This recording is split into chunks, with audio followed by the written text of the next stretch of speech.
Shocker, our last conversation went really well, but unfortunately, the audio wasn't so great. Dr. Abi was gracious enough to come back to chat with me today. So, hello, Dr. Abi. Welcome again to Intentionally with Mojisola Obazuaye. Thank you, MJ. I'm very happy here. Yeah, thank you so much. I truly appreciate your time. Dr. Abi is very busy. You can imagine a doctor working in internal medicine, very busy with all our patients, and she's also doing a lot of training at the moment. So I truly appreciate your time for coming back. I just think it's very important for us to share your story. A lot of people would want to hear it, especially a lot of young professionals who are interested in medicine, who just want a career in this field of medicine and all that. So, really delighted to have you back. All right. It's a pleasure to be here again. Good, good. So, let me read through Dr. Abi's bio, and then we can just jump into asking Dr. Abi questions, all the questions that I have in my head that I want to ask Dr. Abi today. So, Dr. Abimbola Adenote is a medical doctor who is currently in gastroenterology training in the USA. She originally moved from Nigeria to the United Kingdom, and then she moved now to the US. She is a double migrant who lived in the UK before moving to the US. So she loves to see people crush their goals, age notwithstanding. As a mom, she is passionate about parenting and believes the next generation should be better than the one before. She's working on taking care of herself, just like myself as well, despite our demanding schedule, to be able to give the best in all spheres of our life. Dr. Abi, thank you so much for the humble summarization of your bio, but I want to hear from you. Tell me a little bit about yourself. If you can take us back to growing up in the lovely city of Ibadan, your primary school, secondary school, with mom and dad, who are educators, by the way. Tell us a little bit about that. And also finding your way to the University of Ibadan when you first went to study chemistry. That's a mouthful, but you got the drift. Thank you, MJ. So I was born and bred in Ibadan, like we call it, Ibadan, Nigeria. My parents were both in education. They were head of schools and worked in the Ministry of Education. And, from age, I wanted to be a doctor. I also had an elder sister, like two of my elder sisters were doctors, were in school at that time. So they kind of shaped my desire to be a doctor. I went to school, I did high school, but unfortunately, I didn't make it actually in medical school at the first try. Mm. I ended up studying chemistry initially, had to take some extra classes. I was able to cross during my second year. So I think one lesson to learn from that is like you don't give up. Like some things you do it twice, but just never give up on your. That's really good. So I like the motivational angle you're coming from. Never give up. Never ever give up. And also a good life lesson there is you become like the people you hang out with. Your sisters Yeah. who were doctors. They really shaped your uh, uh, career path, so to say. They gave you all the tips, hacks, and also demonstrating by going to study medicine to you. So that really shaped your own career path, which is fantastic. So, Dr. Abi, tell us about your move from Nigeria to the UK. Why did you come to the UK? How did you come to the UK? What was the path for coming to the UK? Like I said, like you alluded to, a lot of the things we do sometimes are like affected, or we get motivation from people around us. So at the time I was finishing medical school in Nigeria, a lot of people were already staying in Nigeria. People were already looking at the economic situation in Nigeria. And for those that could look into it, you kind of get a feel of what was going to happen. And then at that time, I also doctor, he was also okay. And then my husband, when I met my husband, like we had, both of us had a dream. It was a dream really at that time, because it's not like I had a lot of people, or I knew people Yeah. that well to kind of leave Nigeria and practice in the UK. And then opportunity came. I had a desire, then opportunity, because at that time I was doing a program called a highly skilled migrant program. It's similar to what's kind of, it's just a point based system based on your age, any your degree, everything that gives you a certain point, and based on that and get just an approval. Mm. So that plus that opportunity made it easy, you know. But also one thing I wanted to mention was that time also a lot of my friends, they were not really interested in going to the UK, because at that time in the like maybe 2 3 a lot of doctors that went to the UK, maybe it was kind of oversaturated, and they weren't getting jobs, and a lot of people actually had to leave. They left. Mm. So there are created opportunities that most people were not out. Mm. So, like, I was told a number of my friends, but all of them were like, "What are you gonna do? Are you gonna get a job?" I I decided to go for it, and honestly, it was a good time to have gone. Yeah, it's kind of like you had the vision and you were planning alongside your husband as well, which is very important to you. And then you came at a time where people were leaving, but you came and there's so many opportunities there in the UK at that time.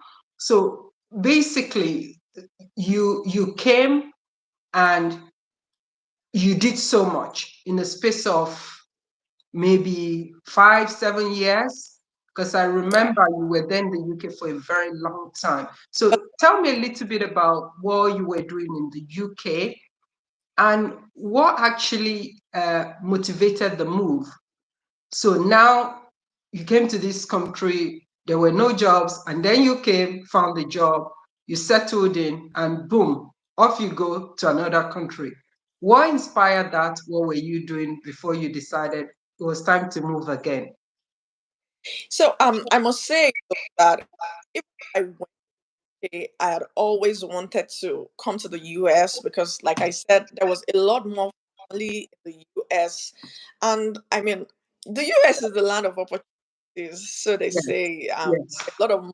A lot more opportunities here. Mm, So it was that I was going to the UK, mm, and probably more, later. So, but when I went to the UK to learn medicine is practice in an advanced world, it mm, was a big change for me. What I mm, was used to, I had to do a lot of studying, learning, see how things are done in an, which is way different from what I was. mm. I enjoyed every bit of it. It was stressful, but I enjoyed it. A lot Yeah. of people who are working and getting trained, but at that things are keep changing, right? So Mm, at that time, doctor, I must say I made a lot of money from it, but I be employed in a formal position, mm, a lot of at that time.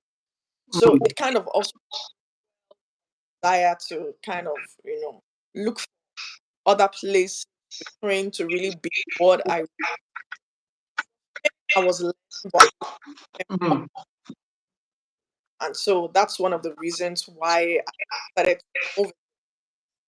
Plus the fact that there's a lot of family here. My brother was there. mm, My yeah. brother already left. My other brother was already here. My lot of his uncle Mm. were. Yeah, that's brilliant. So tell me, what was your experience like as a doctor in the UK? I know that as a Black immigrant, some of the challenges we face would be,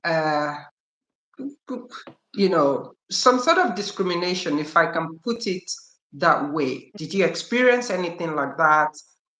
Were there It's times like, yeah. it's always there wherever, even in the US. It's not like Mm, they it doesn't take. So wherever even back home in Nigeria, like even amongst doctors, surgeons tend to feel that they are better than other doctors. yeah. Always there, eh, oh, Mm, but for me, say that, we is sum total of all our experiences. When mm, I came to the UK, way there for me because of my experiences in the UK, it was like I just naturally in to my mm, program there. I mean, it was from Nigeria to the UK, a big coming yes. from the UK to the US was much less of. It was nothing really. Yeah. Like because I mean, some things were different, but it so in the UK, in the say for the system is that at that time, like people that were even trained who wanted to be surgeons, there were Mm, not so for immigrants to train in that field. A mm, lot of general practitioners really didn't want, and then internal medicine. But I mean, I wouldn't say I experienced discrimination in that sense. It's just that the law, what they told you, like one thing I would say, when I initially got my visa, my immigrant visa to the UK, it came under the fact that and employed in any job. mm, Like UK, they have training posts and non-training posts, so it came under that. mm, Employed in, but it's time when you get there for you to. First of all, you have to write exams. I did one of there are two steps exams for the UK. Already did one before I left Nigeria. Okay, I registered for the second one. It takes time for you to write it, for the results out, and then for you to start looking for a job. So mm, in that, you change again. mm, If you are not employed in a post, then you can no longer be employed in training post. So mm. that is like it's systemic Yeah. discrimination, but it's not was Yeah, that's good to know. So you didn't really experience discrimination or racism. Would you say that what you experienced was the cultural difference, correct? yes, Was a yes. huge culture shock for you, correct? There's always a culture shock. When you get Okay. there, everyone. Okay. I'm not used to this. There's a culture everywhere you go. Yeah. Would you give us an example or two, one example or two of what were the things you saw that was totally different from when you did like your housemanship in Nigeria? What was it like? What were some of those things you really experienced that made you think, oh, this is different? Oh, so like when I first got to the UK, I worked in the accident and emergency.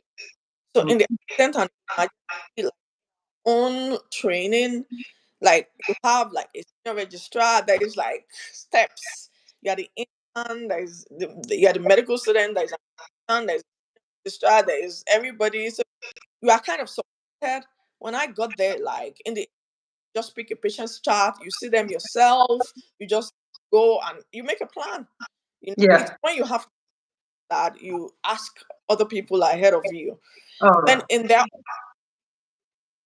they bring you EKGs, they're reading EKG, and I wasn't used to those things. Yeah, okay. So But like, would you also like say, yeah. sorry, Dr. Obi, would you also say it's just a great opportunity for you to have hands-on learning rather than being shown what to do? You're figuring it out yourself, even though you're dealing with human life, health of people. Would you say that is a best practice for a doctor to learn, or would you say that, oh no, this is a no-no? This because that way it's not like you are not supported, you are Mm, very much supported. So you make your own impression of patients, and you need help is available. that's So really brilliant. That's really good. So your move to the US, tell me, what was it like when you got to the US compared to the UK? What was it like from a cultural perspective, getting opportunities? Was it easier or more difficult than when you were in the UK?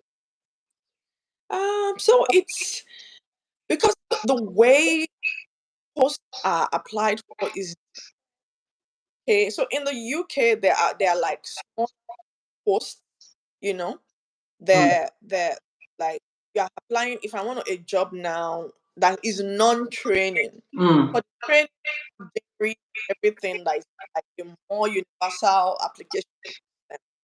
But because I was employed in a non-training post, you're applying to maybe this hospital for a post, and you interview, get the post.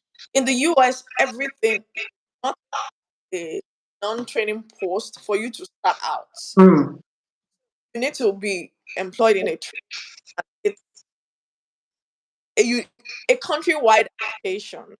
mm. Imagine the number that are applying. It's usually crazy.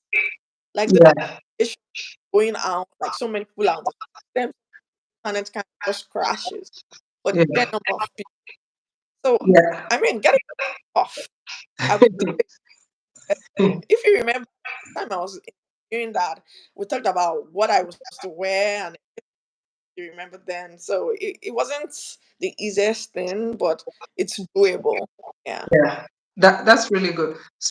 Thanks, Dr. Abi, for sharing that. And speaking about countrywide interviewing, I know that you and I had to jump on a call when you were preparing for one of your interviews, and we talked about how best to talk about yourself, tell the interviewer about yourself. So you competed in a countrywide interview for you to make the transition to internal medicine, which is gastroenterology, correct? So Yes. tell me about the experience of interviewing in a countrywide interview. Dr. Abi, what did you do differently? You know, a lot of people would have prepared, practiced. What did you do differently? Other than talking to Coach MJ, giving you tips on how best to interview, right? You also, I know from my experience chatting with you at the time, you connected to someone who has been there before. So, Dr. Abi, what did you do? Maybe 4 things, 5 things you did for you to land that opportunity, for you to be in this specialization now. So I think one thing about, like I said, give up on your dream. You can't do the same thing over and over again and expect different results. So while I was applying, I applied once. Okay. So every year I was trying to make CV better.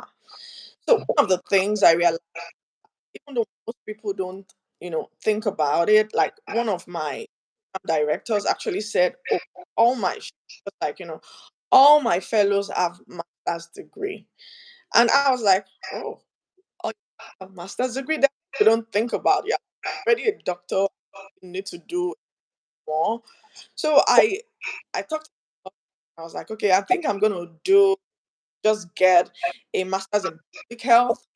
And because for me, I've been reading all my. It's that. ma- But my husband was like, "Don't just do what everyone else is doing. There has to be a plan. What do you want to do? I want to be a gastroenterologist. Do they do masters in gastroenterology?" So I had to search. The US doesn't. master's, Mm. but I found like a number of universities, great universities that offered clinical master psychology actually. Mm. So I one thing about that was that I was a citizen, but I was not living in the UK. So Mm. I actually pay as if I was a non-citizen master, and I Mm. was doing it on. It was not the best thing, but I was going to get, and I did it. I came out to the distinction. Two, I knew that locally here there was a lot about publications and Mm. all, and applications. So I had to start every year. I was writing um, case reports. I kind of also linked up with a colleague article that was published, Mm. so help to get it done. And then I reached out to people who were already doing their training. They advised me on the things to do and all. Then had even in GIE conferences, Mm. would have conferences. There's so many GI societies in the US. I would go to do a poster presentation, Mm. presentation.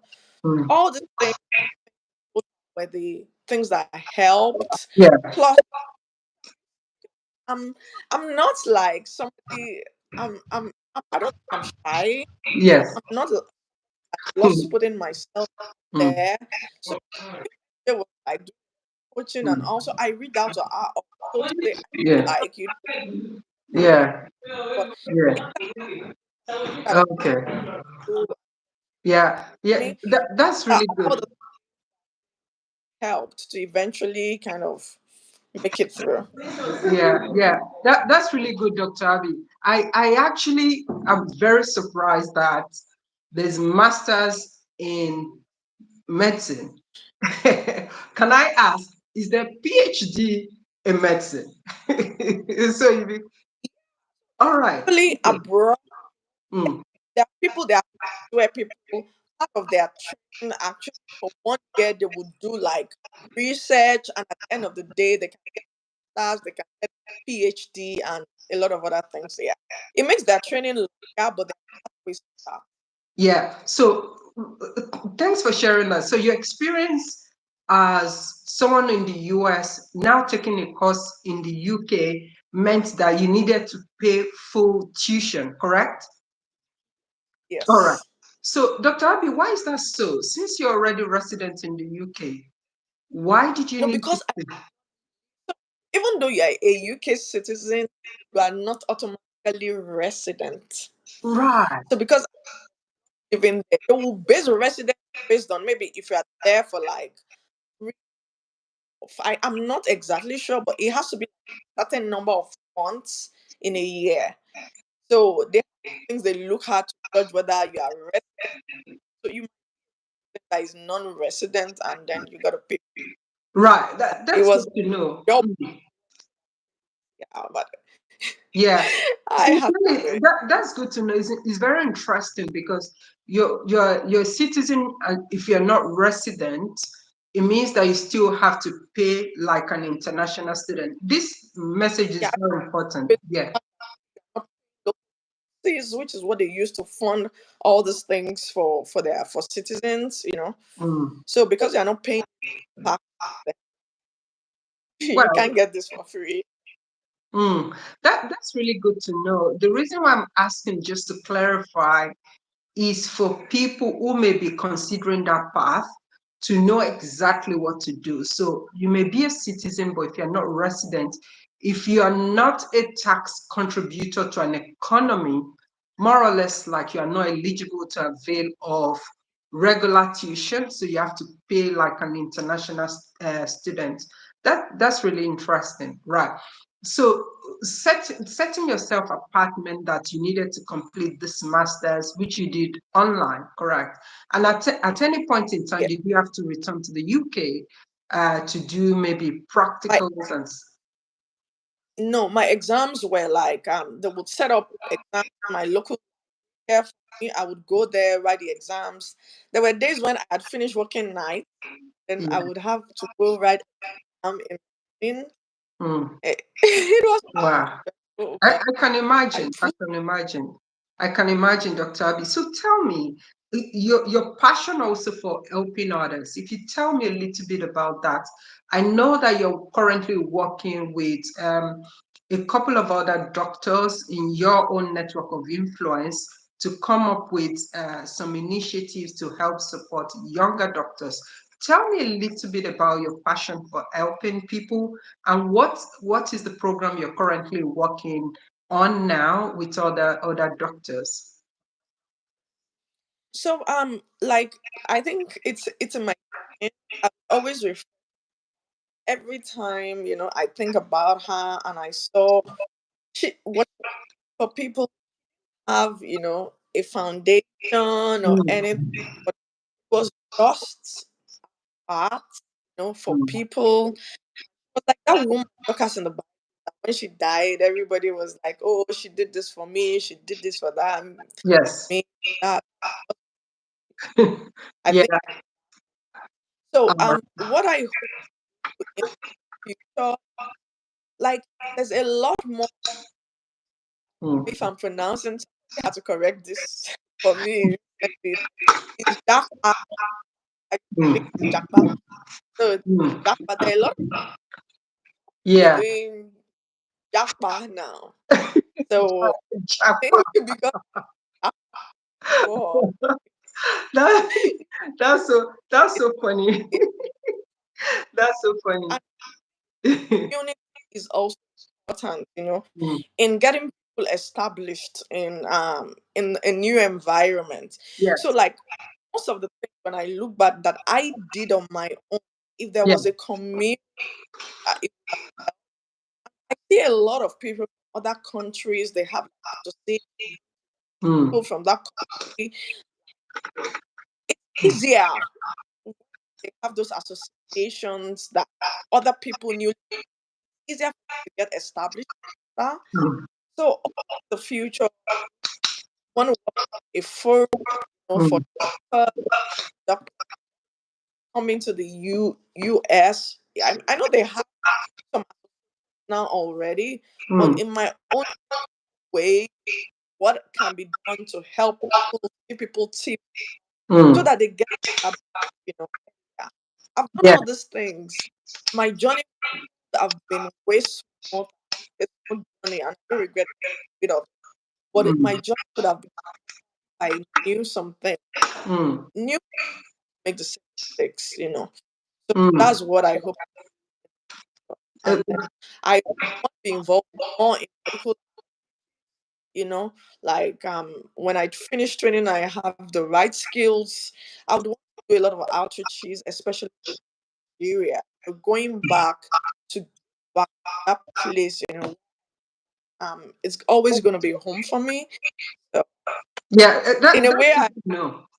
that Yeah, that's good to know, and that's so funny talking about Japa. I know, and that's why it's important to actually feature someone who has been there, who has done that, like yourself, and also your passion. I know that there's this UI alumni. I've forgotten his name now. He went back to the University of Ibadan. He used to be colleagues with Dr. Tony Rapu. He gave about $1 million US to the University of Ibadan. So it's really good to see Nigerians who are truly passionate to want to go back to help contribute their little bit to the growth of Nigeria, especially in the medical sector where people lose their lives unfortunately, needlessly, that's the key word in our society. So it's good to see that, Dr. Abi, and I really look forward to hopefully doing some partnership with you when the time comes in this regard. So we'll talk more off camera in that, even though I'm not a doctor, but if there's anything I can do, that would be a great opportunity to get involved as well. So as a doctor, you lead a very busy life. And so tell me, how do you juggle it all, being a mom to three fantastic children, um, You're a wife to an amazing man, very supportive, who is behind the camera today. I'm putting him on the spot, right? So tell me, how do you juggle it all, Dr. Abi? How do you go to work, prep the meals, keep the home tidy, etc., etc.? How do you juggle it all? To be honest with you, I wish I was just oh. Literally, there's no for me. It's a facade.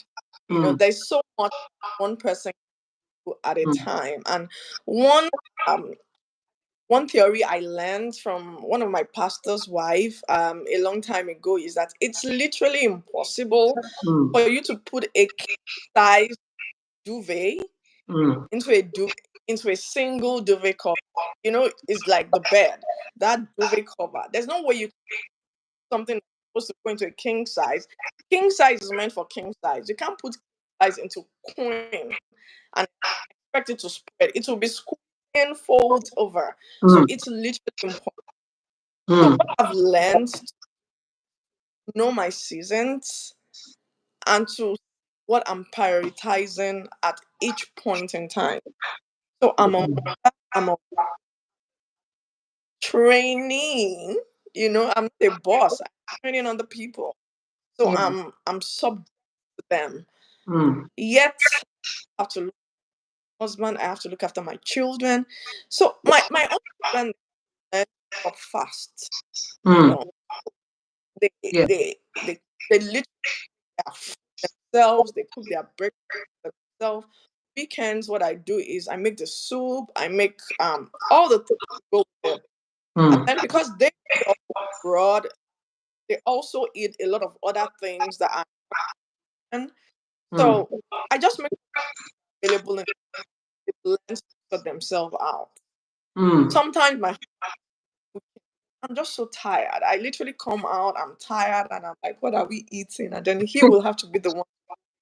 I know, Even I know. God bless our husbands. My husband is the chef as well, so he cooks yeah, for me in this I, house. And I'm never ashamed to admit it anywhere, even though it's not the norm in our culture. But I've learned, and thanks, Dr. Abi, for also sharing.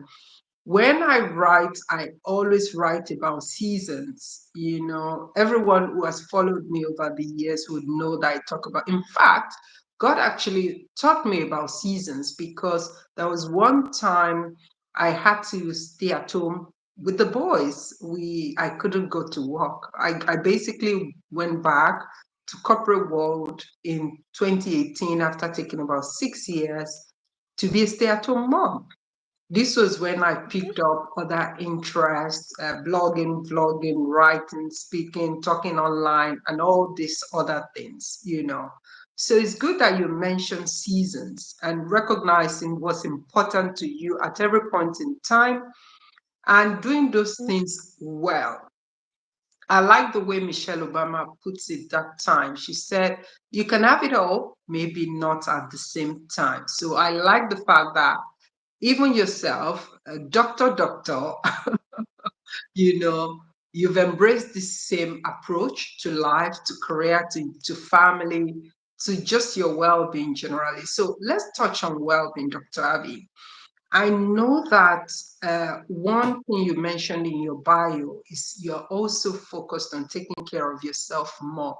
Can you just enlighten us what you mean by this? How do you take care of yourself? How can we take care of ourselves better, even more, maybe? thank you, MJ. So taking care of ourselves more, like it's learning to grow up. Mm, If you grow up with our culture, there was a man that was made of women. It's just what we just touched on. mm, It's like mother, you're the wife, your husband is not there. You go to work, you come back, you feed them, you feed the children, you clean the house, you do everything. So what I have learned to do is what I call my me time, mm, and I self care. Sometimes I laugh and tell me this is your self care. It's too much. It's getting too much. So I have spent for today. I don't. You guys have to do whatever. I just want to go. I love to sleep because when I'm tired, that is what rejuvenates me. So I'm just like, I am done. You guys on now to do other things. I sleep. And the days decide that I want to wake up, want to sleep in. They already know what to do. They feed themselves. Mm. Like even though I said my children grow up fast, there are days when I'm like, this is what we're eating. Everybody has to eat it, and I'm the one that will do it. But I'm still a mother. That so Mm. I still do. And then I learn to like take time, vacations. Recently we had to go down for my wedding time that black off. And then also watch movies Friday evenings. We have movie time with the children. Everybody kind of relax. Yeah, Where Dr. Abi, I'm still wondering how you have the time to watch movies because I need I need to check out your collection or playlist of movies one that to check. I Mm, like. There are mm. times when my husband and children are talking, they're doing something. I love movie. Where did you hear? Like, oh, the movie. I wasn't there when they were watching it. Oh, you oh, know, that's really good. It's good that yeah. you've been able to at least find time for yourself. And I think this is also an area where a lot of women really struggle. We tend Mhm. to do everything, without just slowing down or pausing to say, do you know what? I've had enough. Let me just take a break or let me just rest. I know in our last conversation, you touched on a couple of things. Let's touch on asking for help. Asking for help is something I also talk about a lot when I coach people. Culturally, we've been programmed not to share our pains or ask for help. So you find out that people are actually faking it a lot. When I coach people, I say to them, are there three people you can reach out to that can help you? What I realize is that many people actually do not want to share with other people the challenges they are going through. The second thing I noticed is people actually don't want to put themselves out there to say, this is me, I am vulnerable, right? But the thing about growth and finding the right opportunities is that you must be courageous to ask for help. So let's touch on asking for help. Who are the people that you reach out to when you need help, Dr. Abi, whether in your career, your family life, or even juggling mom duties? So, for example, you can pick one of the children in school. Who do you reach out to? Who are the people in your network that you reach out to? First of all, there's Mm, family. It's always good to have a family. mm, You're lucky when they're nearby. mm, So I have a very supportive husband. Like when I go to work, like if something didn't go well or I feel I'm struggling in an area, I wish I could say that this is like my current training now that I just got there. mm. You know, when you start doing endoscopies, you think it's easy. There's a Mm. lot of fine motor control. Yeah, yeah. Mm. I think we lost Dr. Abi there. She will be back. I can hear you now, Dr. Abi. My light is playing me anyhow. So I'm sorry, everyone. I'm really sorry. My light is playing me today. So I hope people can see me. Dr. Abi, I think we lost you there for a moment. If you drop off the call, just use the link to get back in. We were touching on asking for help. So far, I've spoken with Dr. Abi on a move from Nigeria to the UK, from the UK to the USA, and then a mom journey, a career journey, etc. Dr. Abi, are you back? Yeah, I I'm think here. Can you hear Dr. me? Abi. Yeah, I can see you there. I can see you. Yeah, don't worry too much about this technology thing. A lot of times things just get messed up, but it's okay. People definitely understand. So you were talking on asking for help, the kind of people you reach out to in your own network. So I was saying that like a lot of my struggles at work, I unload them on my husband. Yeah, I like Like that. this aspect, and there to give me the support. Mm, And then I reach out to my elder sister too, because she is just like, don't worry, fine. And then my dad, who also doesn't live so far from us, like last year, literally morning was sick. mm. Yeah, right. Okay, I think we lost Dr. Abi there again. So I know that she's talking about the two younger children going to stay with daddy, grandpa. So yeah, so I think maybe Dr. Abi drop for a moment and rejoin the call. I think it might help us a little bit with the network issues, connectivity, but not to worry. It's nothing that is your fault. It's just the technicality of all these things. So we'll come back again. Dr. Abi, if you want to join the call again, that would be great. So my conversation with Dr. Abi has been very exciting. She's touched on some of the things that she has done. And the one that stood out to me really is embracing the season you're in. This is very crucial for you to live a happier, a more fulfilling and purposeful life. This is something I preach very much as well. Being intentional about just doing what is.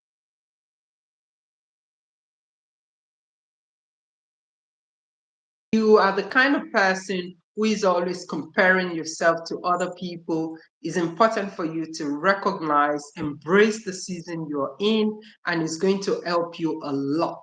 So I have Dr. Abi joining me back. So Dr. Abi, I can see you. Say hello again to our viewers. Hello. All right. Yeah. So, Dr. Abi, I know you had to drop off because of technical issues. It's no bother at all. This is not an unusual situation. So, my light, as you can see, is also messing up today. So, you were talking about getting help from grandpa as well for the children. Yeah. You were saying that last year you needed to take the two younger children to grandpa. So, tell us a little bit about that. So yeah, because like, the time yeah, Mm. time that we would have left for work, so we would have to go. It's now echoing. Yes, okay. Yeah, right. Hello. I can hear you. I can hear you. I'm Okay. sure the audience can hear you as well, Dr. Ami. In and go back to his house to school, Mm. and then we would pick them up from him. Yeah, that's really good. And you're very lucky that grandpa is just around the corner. Like I said, I needed to take a couple of years off work because at the time my husband wasn't even living here with us. So it became really hard. There was no family. It was just me, myself, and I with the boys. So it's good that grandpa is able, and it keeps them really energetic as well. It makes the grandparent really happy. So that's really good. Asking for help is very crucial. On our last conversation as well, you touched on setting boundaries. This is something personally I've had to learn, myself on my journey, saying no when it is actually needed to say no and not feel guilty about it. How do you set boundaries, Dr. Abi, in the workplace, outside of the workplace? Because sometimes, especially when you like to help people, especially when you're the giver, people go all the way, right? Even when Mhm. it's not convenient for you, you make out time to help. But how do you set boundaries? So it's, I think you live abroad, you just have to Mm, much MJ really now. I think let me just love what it can read. Yeah, no Sorry, worries, go ahead. no worries, no worries, no worries. So, whenever you're ready, Dr. Abi, please do join us back. I know you're very mindful of the connection. You want the viewers to have a great viewing experience, but I do understand that these things do happen. I'm looking for a time when I would have the opportunity to actually fly in to meet with my guests and sit down with them in person. I know that time will come. So let's keep supporting by watching, by supporting the channel as well. We will get there. We will get there. I'm really excited about that time when I'll just fly out with my guests, meet them in person, so we wouldn't have technical issues at all. So, Dr. Abi, you're back.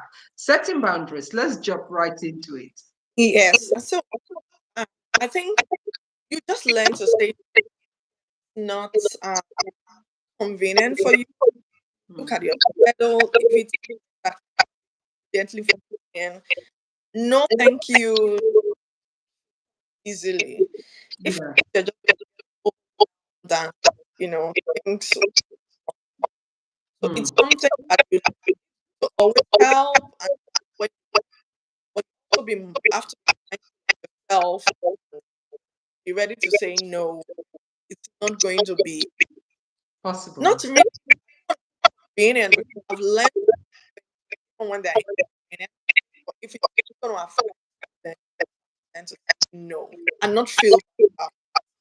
Absolutely. And I agree with you as well. Even sometimes, in recent times, actually, especially in work, I've had to say no to so many things. I just find out that people are reaching out for this, for that, for that. The question I always ask is, I do love to help, but in helping, what does this also do for me as a career professional? In the corporate world, you find out that a lot of people take on something called plus ones. Plus ones are meant to give you experience, sometimes exposure to leadership, for example, to gain additional experiences. But it's also important to know this.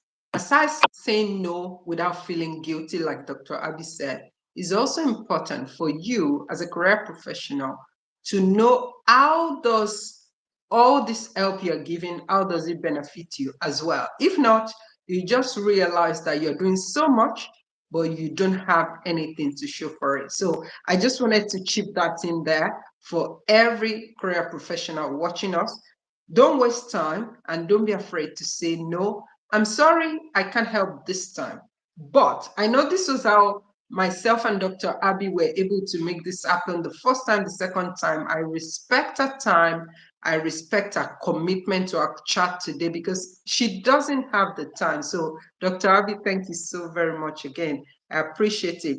I want to give you your Saturday evening back because you have a movie to watch, you have the husband to cuddle, and you have the children to take care of. So, give us 5 career tips, 5 things that you have done that has helped you on your journey as a medical doctor, as a mom, as an amazing wife of many, many, many, many years. If my brain serves me right, maybe more than 15 at this stage, right? So You're right. exactly, more than 15 years at this stage. Give us 5 career tips that you would share with your younger self or a young career professional or a young doctor who is just trying to find their way in the world. I think the first thing is to always Hmm. you if you plan you know what you want to do, then you're just achieving everything. Hmm. So there has to be a plan. There has to be a goal. Hmm. Two, you need to work to achieve your goal. I mean, Hmm. there's really no way about it. Lazy and think you're. Number three is get whatever you need to get. If you need to get more education on Hmm. the path that you want to do it, it's part of being. Yeah. Four is enjoy the ride. Always about a destination. So Hmm. wherever you are, enjoy it while you are looking forward. Enjoy where you are. or your mom.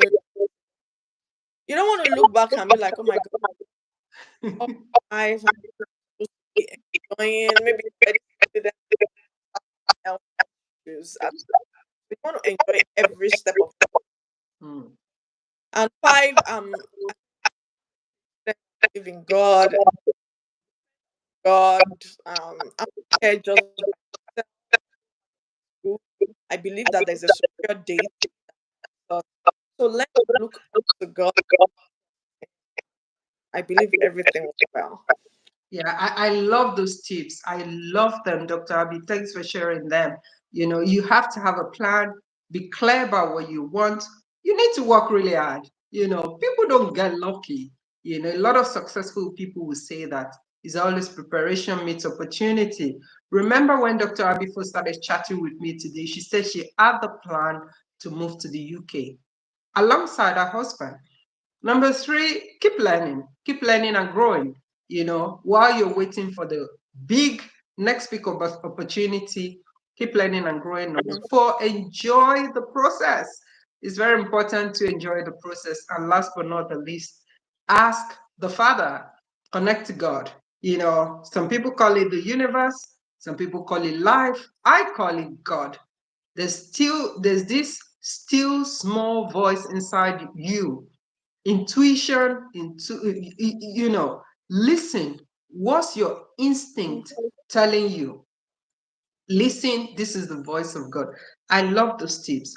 Last but not the least, Dr. Abi, aside watching movie with the family, aside cooking all those delicious meals for them, right? How do you have fun? What do you do for fun, Dr. Abi?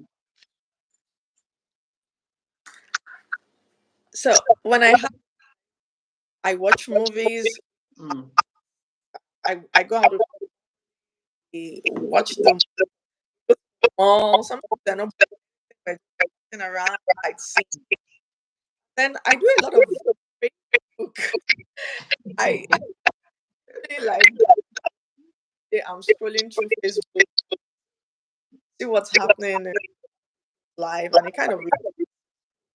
But I I love to see family.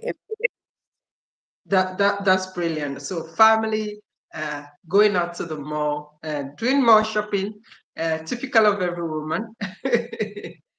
Always and, and of course Facebook, social media, which is actually a tool. A lot of people should use it. I know, Dr. Abi, once you start going back to Nigeria, social media is a tool that you would need to announce your work, to showcase your work. Keep using it, keep changing lives, and keep helping other people. Like I said, I want to give you your time back so you can enjoy your evening.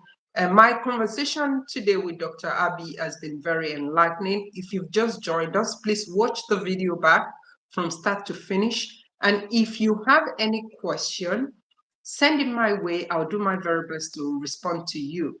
If it's something I cannot respond to, I would ask Dr. Abi and she'll make the time to respond to you. So, Dr. Abi, one life lesson you would share with anyone. Life lesson. What is one life lesson you share with anyone? One life lesson I would like to share with people is you're never too old, right? You're never too old. I returned to the corporate world when I was 38 years old, and a lot of people think I have some magical powers. I don't. I just think that I embraced my age as a magical power, and it has helped me to fast track my career about 10 years plus. A lot of people ask me, how did I do that? You're never too old is my own life lesson. Dr. Abi, what is one life lesson you share with our viewers today? So my mantra is always Mm, never give up. For mm, it's better to never be into what I'm right now. It's like a lot of people here have done it for years, mm. but you never just Okay. in getting better. Mm. If you Uh, just don't give up, you're gonna you will get never. there eventually. if you don't give up. I love the way we're wrapping up. Again, Dr. Abi, I want to thank you so very much for your time and for your technical advisor who is behind the scene. Thank you so much, sir. I truly appreciate your time today, Dr. Abi, and I hope that you can come back again in the near future. Once you launch your initiatives, once you start running them, I will be more than happy to share with our people, with our audience here, so we can make it go viral, possibly. So, you're someone I love so much and respect so much. So, Dr. Abi, I want to thank you so much for your time today. Thank you. Right. Thank you so much, viewers, for joining me today on Intentionally with Mojisola Obazuaye. So I will see you next time on the program. The next one will be September the 3rd, where I will be talking to a special someone from the UK who was in customer service for the past 10 years. They came to me and I supported them to transition their career into human resources. I'm really looking forward to chatting with my next guest. Stay tuned. If you're not subscribed to the channel, please do click subscribe. And don't forget to click the notification bell button somewhere down below. Again, thank you again for watching, and I'll speak to you on the next one. Thank you so much, Dr. Abi. Take care.